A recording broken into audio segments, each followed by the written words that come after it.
guys, Sue from Smarting Coaching.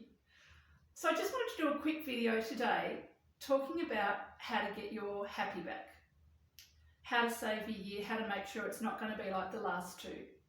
So over the last couple of weeks I've heard a lot of people say, 2022 is shaping up to be just like the last couple of years. So I'm feeling it doesn't have to be Groundhog Year. It really doesn't. It's all about our mindset and how we look at things. So I've just come up with a few quick tips and ways that you may be able to change your mindset, turn 2022 into the best year ever, turn it around and own it. So stay tuned if you want to know a bit more about this. So number one is to stop thinking about all the things that you can't do. Now, I know that we're all into the habit of getting together and talking about all the things we've missed out on. And let's face it, we've all missed out on something, right? There are people who have got stories to tell. We've all got stories to tell. I've missed out on a lot too. But do you know what? This is happening with or without us. And sometimes you've just got to really, really focus on the things that you can do, the things that are available to you. That will change your mindset a lot. If you just look at, there's still plenty of things that we can do. There are plenty of creative ways that we can still get together, that we can still have fun, that we can still enjoy ourselves. Some of them may be a little bit more basic than what we're used to, but let's face it, sometimes basic's what you need. So I encourage you to look at the choices that you can make, look at the things you can choose from, look at the things that you still can do, the sports you still can do, the workouts that you still can do. Maybe it might be meeting a group out in the park, maybe it might just be a walk along the beach or a game of tennis at your local tennis court. Whatever it may be, look at those things. Look at it as a way to change up your routine as well and think outside the box. And while we're on that subject of not looking at the things that we can't do, we also need to stop looking at things that don't concern us. We all like to have an opinion about things, but sometimes we get our opinions in other people's business or in things that really are not in our day-to-day. So one of the ways that you can help save your year and lessen the negativity is to keep yourself in your lane and don't be sticking your nose in everything else that doesn't concern you. The second thing that I suggest is to remove all negative things from your social media. Now, we all look at getting into groups, and especially getting into groups these days so that we know what's happening and we're getting all the latest information. But sometimes all the latest information bombards us with so much negativity that we start to feel really down and we start to lose ourselves and we can lose the year. So get yourself out of all those groups that you're in that are negative, that are just harping on the problem and giving 7 or 8 different ways to look at the problem. We don't want to be looking at the problem right now. We want to be looking for solutions and we want to be looking for ways that we can gain momentum and positivity so that we can really, really own the year.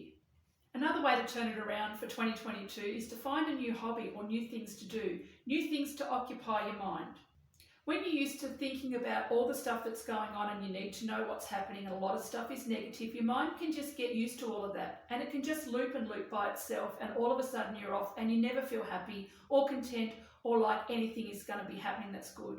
So by finding a new hobby and something that you really haven't done or haven't looked into and you immerse yourself in that, join groups about that on Facebook where they're talking about whatever it is that you want to do, whether it's a sport, learning how to dance, learning a new language, reading books, having a book club, a virtual book club, all of those sorts of things. It can really get your mind on a different track. And it's really, really awesome when your mind is feeling really good and you're learning new things. It's amazing how it can be uplifting. This will also give you things to look forward to after work or after you've done the chores or when the kids go to bed. And it's really nice as an adult to have something to look forward to because let's face it, quite often there's not a lot of that. Another thing that I suggest is to find joy in the small things. I find that I really look forward to my first coffee in the morning or when I've done some chores or some jobs or I've been and done all the adulty things that you have to do like the supermarket or whatever you do. And I know that I can come home, I've popped all the groceries away and I look forward to that coffee or that sit in the sun for half an hour or that puzzle time for 15 minutes.